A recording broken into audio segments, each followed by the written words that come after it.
Okay, this is lecture 3. We're going to be talking about the difference between a weak acid and a strong acid versus a weak acid and a strong base, as well as what an electrolyte is.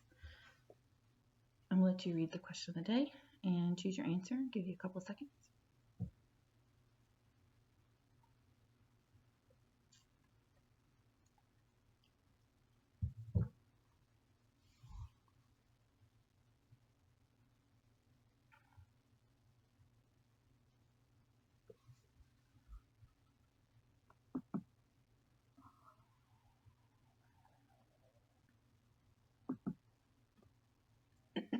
Okay, so basically what we're trying to do is find which one of these does not define an Arrhenius acid or base or a Bronsted-Lowry acid or base. So you just have to know your definitions of those terms.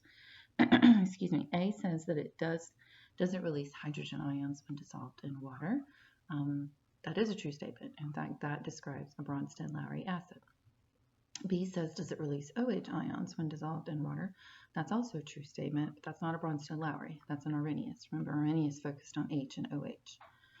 C says, does it accept hydrogen ions when dissolved in water? That describes a Bronsted-Lowry base. Remember, he focused on hydrogens, whether you were releasing them or accepting them.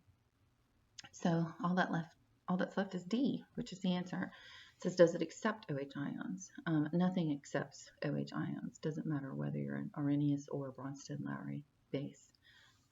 Everything either releases. Okay, so what's the difference between a strong acid and a weak acid? Strong acid is something that when you put it into water, it's going to give up hydrogen very easily. It's going to dissociate 100%. You're going to have all of the hydrogens separated completely from the anion. For example, in this picture, you have hydrochloric acid.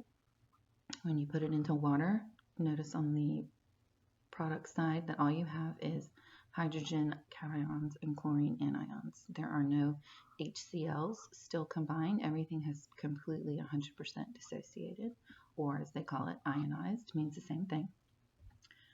This is the equation that you would write to show the dissociation of hydrochloric acid in water. A couple of things we need to notice. Number one, there's a arrow pointing only to the products. You're going to see a little bit of a difference when we do weak acids. The reason this arrow is pointing only to the products is because it's 100% completion. You're not going to get any of the reactants turning back into the products because they have 100% completely dissociated. Number two, excuse me, there's two ways to write this equation.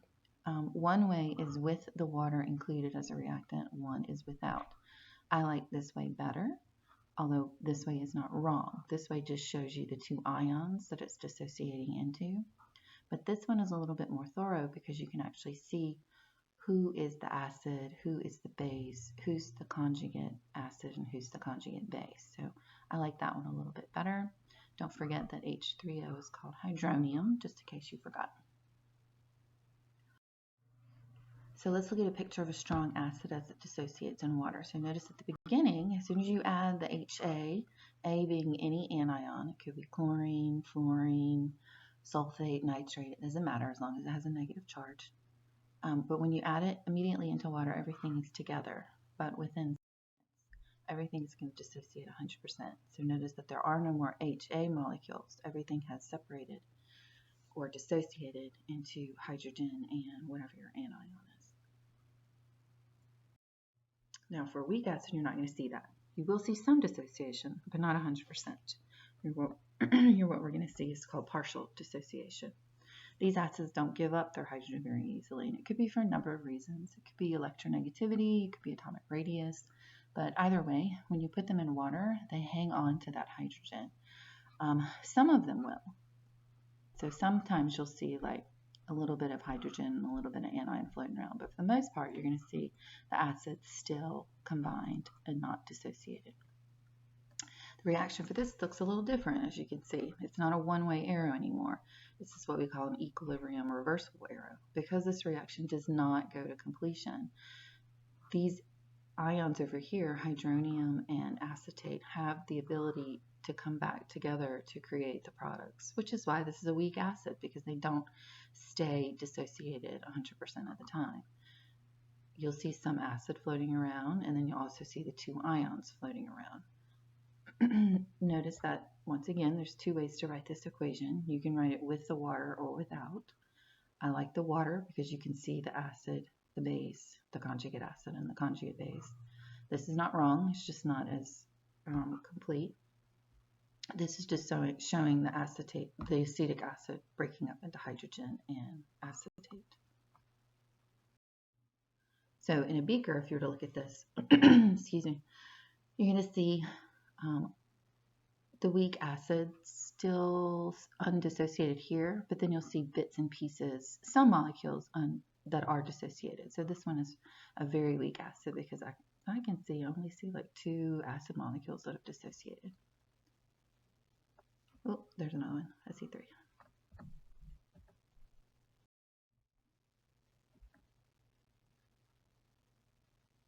So this is just a time lapse. It's just showing you that as some become undissociated, some become dissociated again. Excuse me. There's your equilibrium arrow.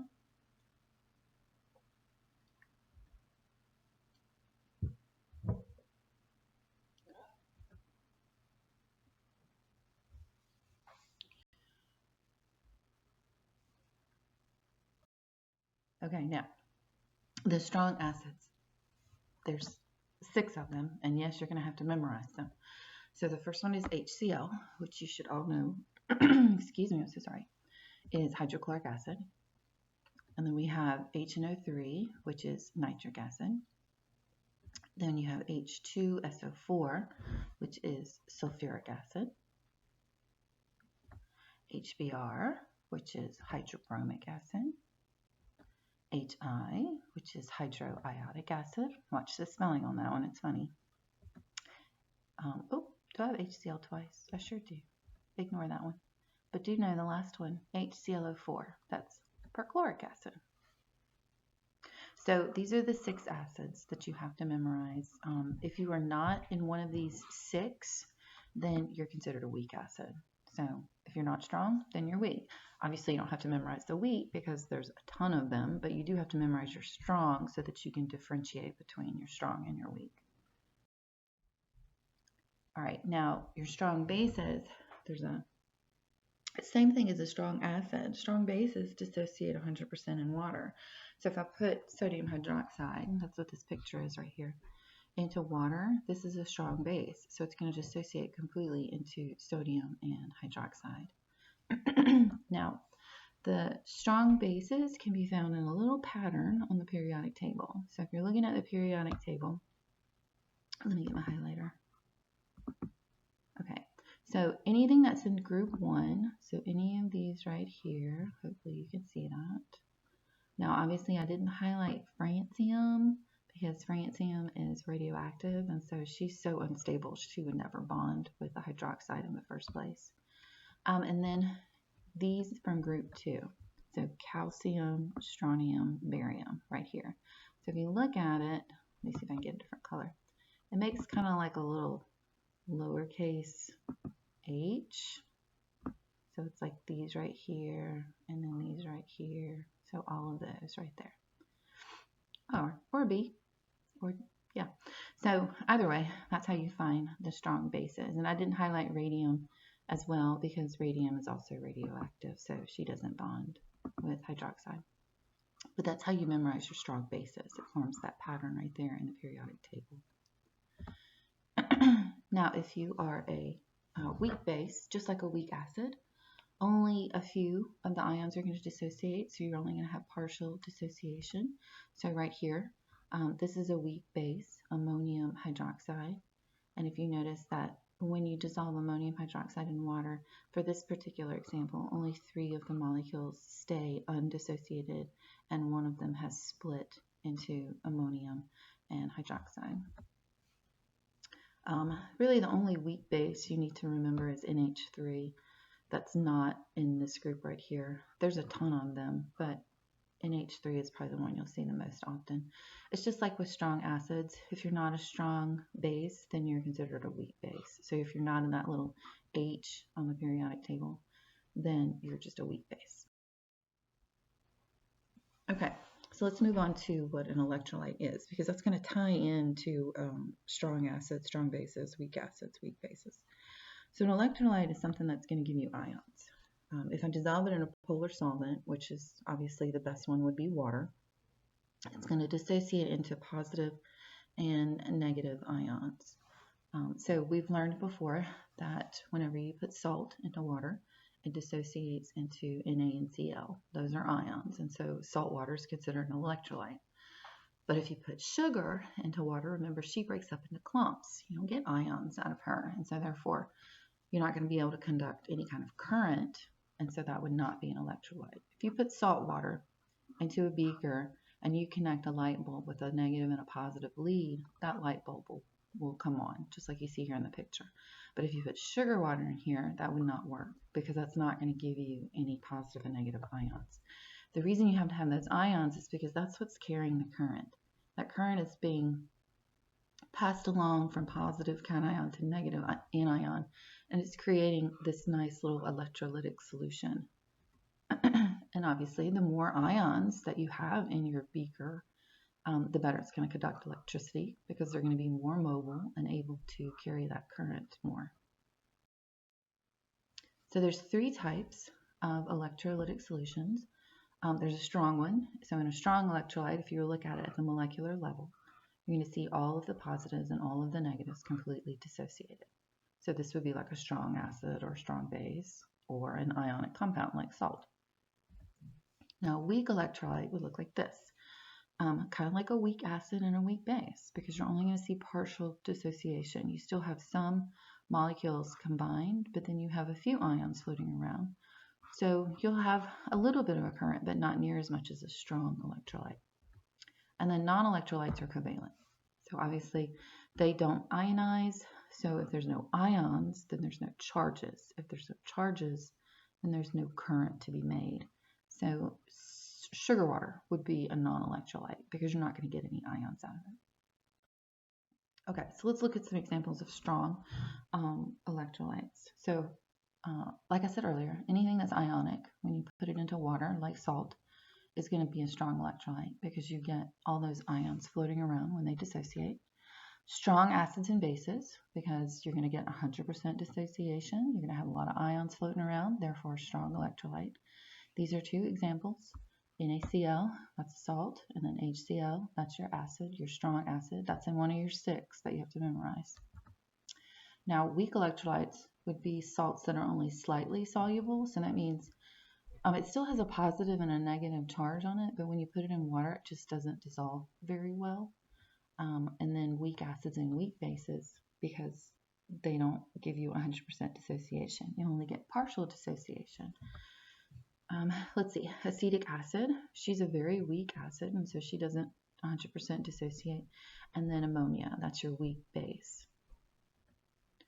All right, and so some non-electrolytes. So these are molecules that if I put them in water, they won't dissociate, and so I'm not going to get any ions out of them. So these are, you're looking at covalent molecules, like sugar. Sugar's covalent. When it dissolves in water, it just breaks up into clumps. No ions are made. All right, so let's look at this question, see if we can answer it. It says, why is the light bulb dim in the middle picture and bright in the right picture? So I'm going to give you a second to think about that. Use your diagrams to help you.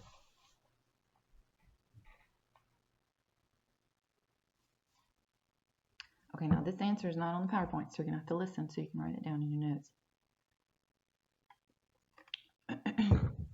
Okay, so notice the beaker on the left that has no dissociation. So based on that definition, this must be a non-electrolyte, i.e. a covalent molecule. So we're not going to get any current out of that because there's no ions. The one in the middle, the reason it's dim is because you only have partial dissociation.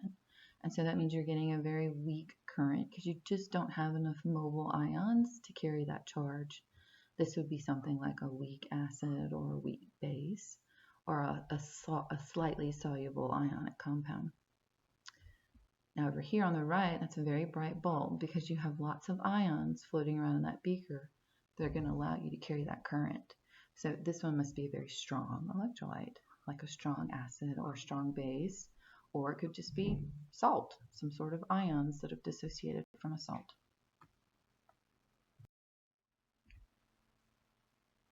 Okay, so let's look at the electrolytic acids, which I've been talking about. Remember, if you're a strong acid or strong base, you're going to get 100% ionization in water, and that's what makes you strong. So very bright bulb. Let's look at what it would look like at the molecular level a little bit closer. So these are your 6 strong acids right here. And so when we put them into water, this is what it's going to look like. Notice that has a pH of 2. That's very acidic. So let's look at looking at our reaction down here. You're starting off with HA, so that's any one of these 6 acids right here, and then you're putting them in water. And notice that you're going to get an anion and then the hydronium ion. We've seen this reaction before. Notice that it's a one-way arrow because it's a strong acid. Notice that you don't see any HAs floating around anymore. You also don't, so because everything has been dissociated, all you see is anions and hydronium ions. Now if we put a strong base into water, this is what happens. So these are your strong bases. So these are your group 1 and then your 3 from group 2. So here's our formula for a base, MOH. So M represents any of these cations, barium, strontium, calcium, cesium. When you put them into water, it dissociates 100% into that cation, into the hydroxide ion. And so because of that, you're going to have a pH of 12, very basic, because there is no more bases connected anymore. Everything has been dissociated into cation and hydroxide. And that's what a strong acid and a strong base look like when you put them in water. You're going to get 100% dissociation. No more of the original molecule is going to remain. Okay, now let's look at weak acids and weak bases, what they look like at the molecular level. So these don't ionize completely. You're going to get a little bit of ions, so therefore your bulb would be dim. Here's some examples of some weak acids. If you don't know the names of these acids, you should probably learn them, but this is hydrofluoric, this is phosphoric, this is chlorous, this is acetic acid, this is carbonic acid, and this is cyanic acid. When you put these in water, they look like this. So notice we still have lots of HAs floating around. Only a little bit of anion and hydronium has been completely dissociated. Notice that arrow, she's an equilibrium arrow because you're not going to get a completion reaction here. Not all of these HAs are going to dissociate into A and H3O+. Notice that the pH is a little bit higher as well. In a strong acid, it was like a 2, I think. This is a 4.5, so it's still acidic, but it's not as acidic because you don't have as much hydrogen floating around. And then a weak base. So let's look at ammonia. She's our weak base that we'll always look at. So she has a pH of 9.5, not near as strong as the strong bases. Those were like in the 14, 12, 13, 14 range. But notice that when you put a weak base, you still have that weak base floating around that hasn't dissociated. There's some that have dissociated into that cation and that anion, but not 100%. And so because of that, you can't get a nice current traveling between cation and anion. And so you're only going to get a weak bulb, a weak dim, I can't even talk, a dim light on your bulb there. Okay, so if we were in class, this would have been fun because I would have put my light bulb into each one of these solutions and shown you that some are bright and some are dim, and then some don't even light up at all. So I'm going to give you like a minute to predict what you think would happen, and then I'll show you the results and just give you some ideas about what it would look like.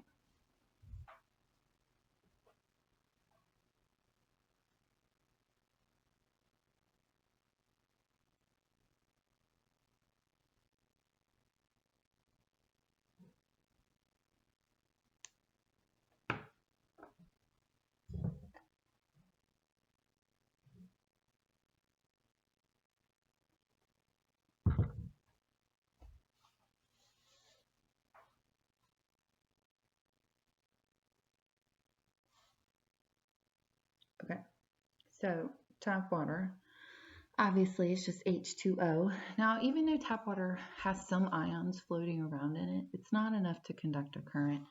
So if you were to put a light bulb in it, it would not show up, like you wouldn't see any light coming out of it. It's a non-electrolyte. There's some ions, but just nowhere near enough to produce a current. Salt water. So salt water, that's an ionic compound. And so when you put it into water, it's going to dissociate 100%. So you should definitely see some a current there. In fact, it should be really bright when you put salt water, and if you put salt in water. Bleach. Bleach is another example of an ionic compound. This is sodium and then hypochlorite. And so when you put this in water, you're going to get 100% dissociation. This is really not an acid or base. It's a ionic compound. So it will dissociate and you will get a bright light.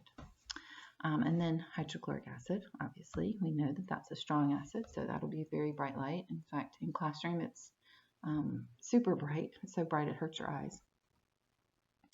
NH3 ammonia, that's a weak base. And so you'll get some dissociation. So you're going to see a dim bulb there whenever you put that in the water. Distilled water, which is basically just hydrogen and oxygen, like there's no ions floating around in it. So that's definitely not going to show any kind of light. Vinegar is a weak acid. And so because of that, that's acetic acid. She's going to have partial dissociation. So you will see a light. It'll be really, really dim, especially if you use like store-bought vinegar, because the percentage of acid in that is really low. In the classroom, I'll use something a little bit higher so that you can see a little bit of a light. But like store-bought vinegar, you won't see any light at all because it's a really low percentage. Sodium hydroxide is a strong base. Remember, she's in our little H pattern in group 1, and so because of that, she will dissociate 100%. She will also give you a very bright light. Sugar water. Sugar is covalent. Covalent molecules are non-electrolytes. So when I put my light bulb in sugar water, you're not going to see anything at all. All right, and then we have potassium phosphate. So potassium phosphate is one of the main ingredients in Powerade, and we all know that Powerade is marketed because it has electrolytes in it. But if you look at the label, there's a ton of sugar in Powerade, and so because of that, if you were to put a light bulb into a glass of Powerade, nothing's going to happen because there's so much sugar in it that it overpowers the fact that potassium phosphate is floating around. If it was just pure potassium phosphate, then yeah, you'd get a dim light. But because Powerade has so much sugar in it, it overpowers those ions that are floating around from the potassium phosphate, and you technically really don't see anything in a Powerade. Okay, so that's all of this lecture. I think you're doing a great job. Keep it up. Stay ahead of your studies. Stay safe. And I will see y'all soon.